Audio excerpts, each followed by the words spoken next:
Hello everybody, Turiosaurus here. Hope you are all doing fantastic. I am doing great, thank you.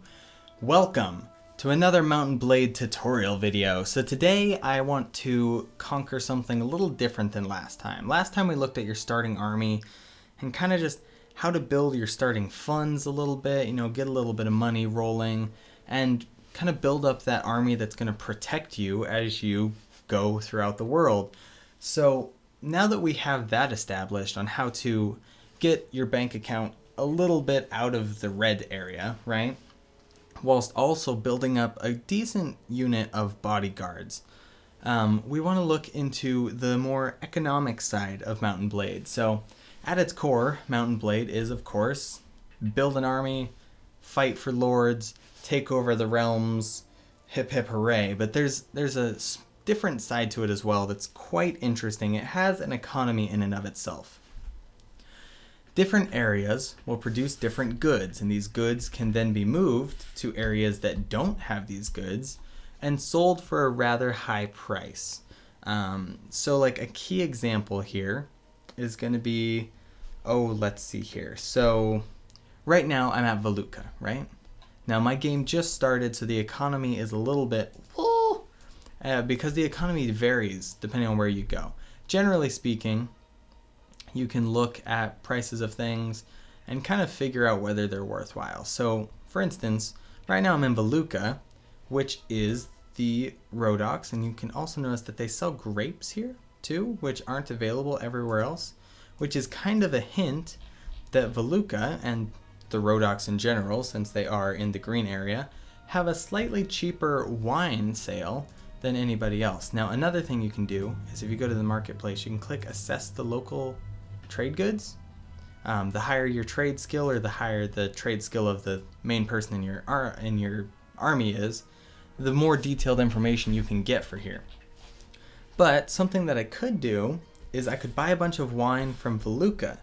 Now, people who happen to like to buy wine would be Wercheg, which is up here in the north.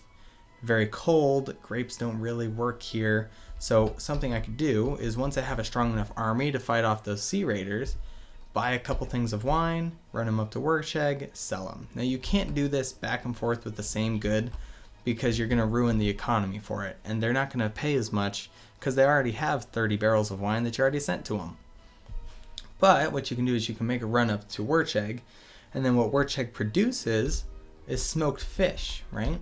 So then if I was up here at Wercheg and I sold a bunch of wine, made a bunch of money, loaded up on smoked fish from the surrounding towns as well as from Wercheg itself as much as possible, I could then figure out that Uxal, which is right down here, loves to buy smoked fish for the most part. Again, keep in mind that this is a living economy, so things change, but it kind of makes sense, right? So Uxal has a taste for fish because it's on the river, right?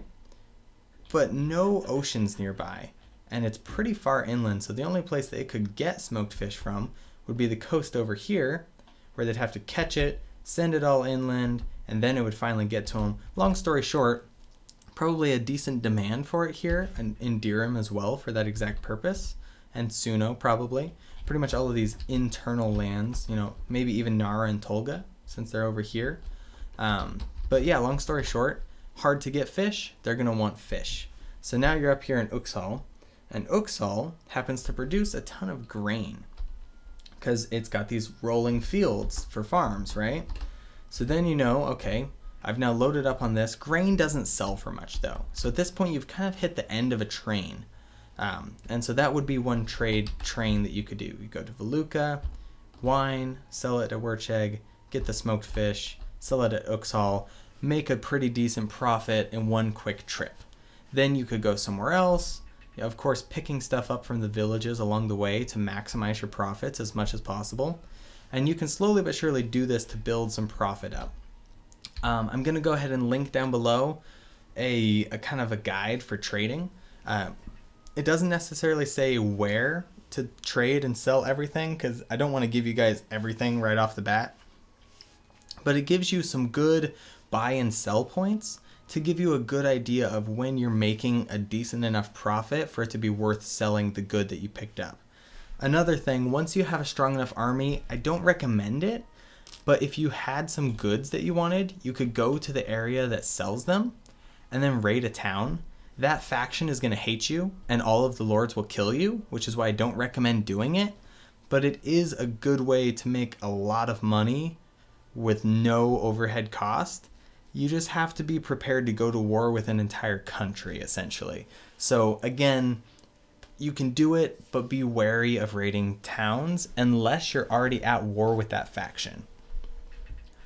So case in point there, once you become a mercenary or a vassal for a country, going to the towns on the outskirts of your territory and their territory and raiding them, not a bad idea. Do keep in mind that once you start to raid a village and they're starting to become looted like this one is, you can't pause the game until you're done looting them. So if a lord with a big army comes up, you can't run away. So you better hope that you have the army to defeat him, because otherwise you will get destroyed and you'll probably have to pretty much start over again, which is the downfall to this game at its core, is that when you're first starting, if you don't have a garrison somewhere for a secondary army, good luck, because you're going to be out of luck real quick.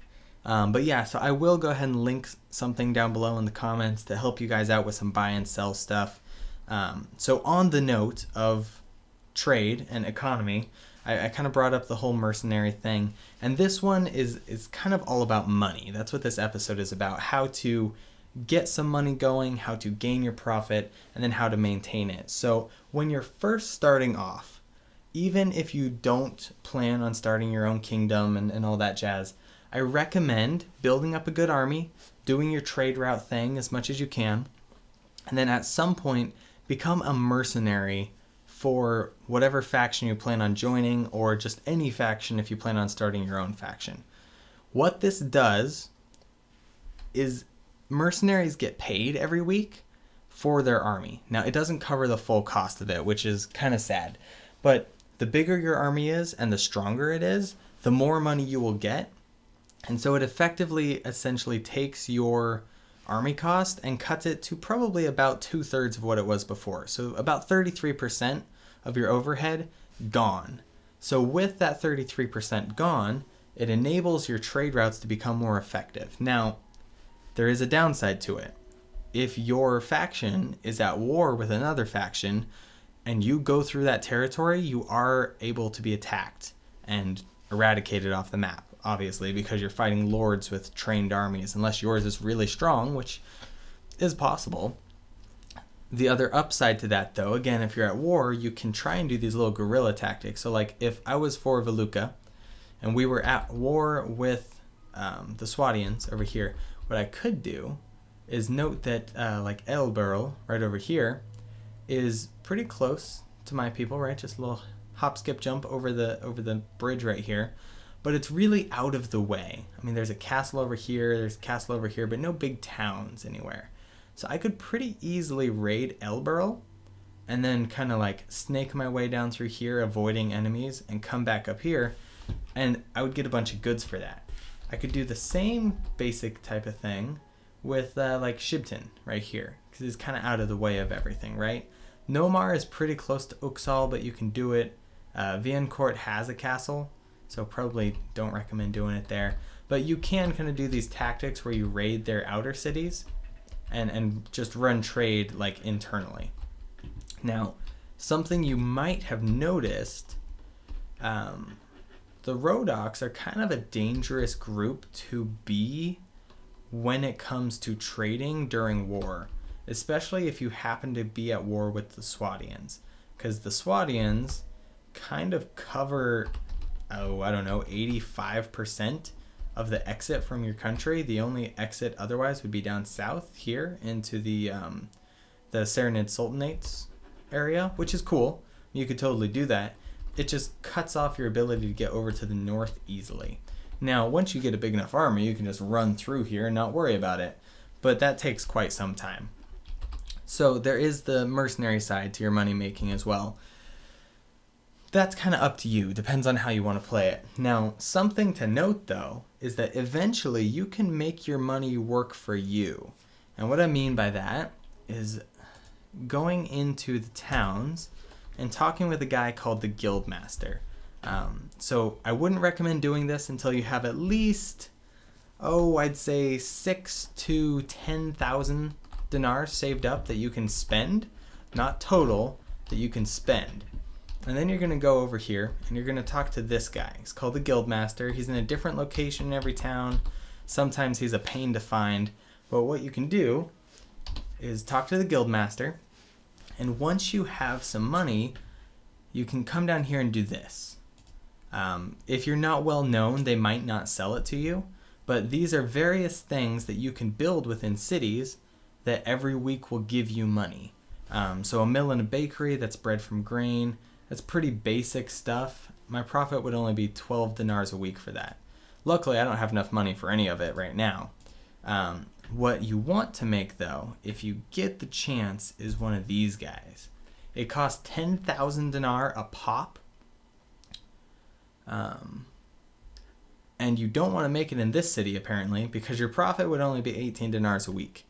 Generally speaking, if you're building a dye works, you can make anywhere from 200 to 1,200 every week in profit from your thing. Now, what I would assume here is that wine, so because they make a ton of wine, having a winery here, pretty useless. However, since I know we're in Valuka, and they buy dried meat, I may be able to make...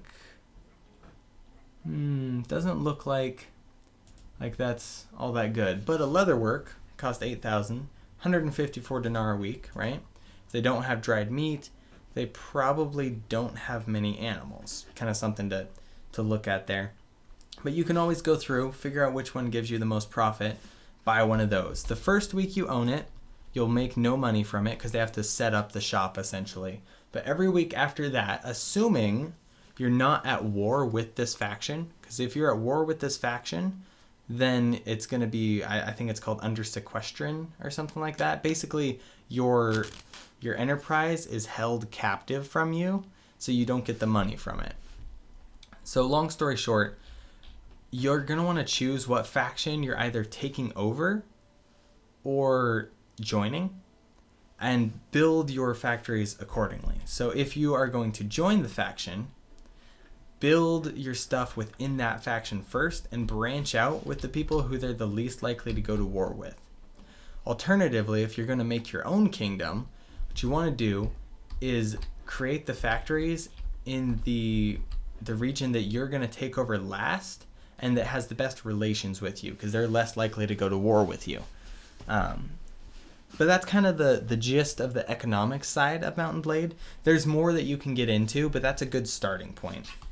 So what you want to do is build up your army, get a decent amount of money to start with, probably 1,000 to 1,500 spending, which means that you have probably 2, maybe 3 weeks worth of wages on top of that for your army. 2 weeks is probably enough, actually, because you'll be making profit as you go along. But you want about 1,500 spending. It all also depends on what you're trading. If you're trading in salt, that's relatively cheap. You can probably start before that. If you're trading in oil, that's pretty expensive. You're probably going to want more money. Same thing with spices. If you're trading spices, like, oh my goodness, so expensive, and like you can make a ton of profit off of it because of that. But my goodness, you better have a ton of money if you want to buy more than one at a time. So then you can do that.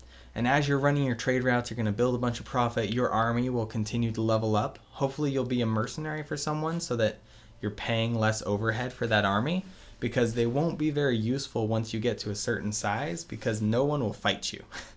At some point, it becomes rather difficult to get into battles to pay for them. So you're running back and forth, gaining all your money. As you gain money, you're building these factories in the primary cities, which is reducing your week-to-week cost with your army, making your profit more and more actual profit. And as you go, pretty soon, every week, you're making more money than your army costs, which is the point you want to be at, by the way. You want to make pure profit in the end. You're running your trade caravans everywhere. You kind of understand what goods go where and where to buy them and when to buy them and all that stuff. Same with when to sell them and all that. And then you can start to build your kind of end game idea. You know, do I just want to be super rich? Do I want to take over the world with my own faction? Do I want to join a faction and help them take over the world? Etc., etc. Do I want to overthrow a faction and have this dude who claims to be their true heir take over? Because you can do that in this game too. Or maybe I'm a traitor gone bandit and I'm just at war with the world, and all you do is attack caravans and steal their goods and sell them at places that don't hate you yet, etc., etc. There's a lot of choices, but this is kind of how you build your financial fortune in the game. So I think that's pretty much it when it comes down to money. I can't think of anything else off the top of my head. I will link down below, as I said, my kind of economical cheat sheet that I used when I first started. And then, as I've said in previous videos, any ideas, tips, tricks that you guys want to share, things that you want me to make a video on, please let me know so that I can make that video, of course. And in the meantime, I hope you guys have found this useful, and we'll see you all next time.